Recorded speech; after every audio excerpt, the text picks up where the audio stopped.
Hey, Cal Poly Personal Trainer Mike here with the Cal Poly Recreation Center, and today I'm going to show you a couple different exercises using an outdoor bench. Okay, so the first one we're going to go through is a curtsy lunge.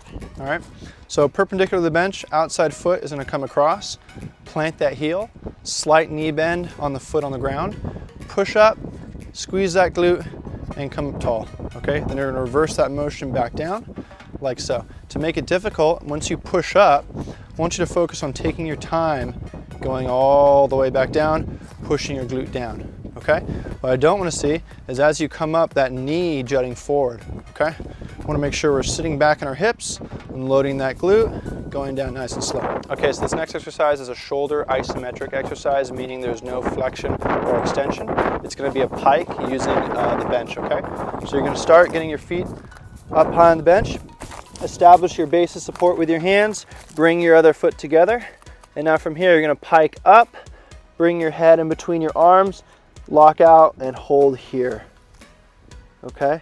So this is a good regression exercise to build shoulder strength, to elevate that. Try and do some pike presses if you want, really challenging stuff. Give it a shot. All right, so this next exercise is a rear foot elevated split squat.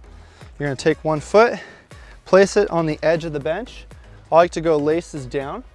And now from here, you want to drop your hips down and back, creating a vertical shin angle, okay?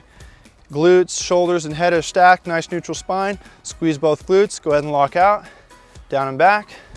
Boom, driving through that heel, squeezing the bum. Cool. Okay, so here's another idea to utilize a bench, okay? So of course we can do our box jump onto the bench, but for my older clients that are concerned with bone density, you can turn around, get some more elevation, butt back, fall into a squat, and just train that, okay?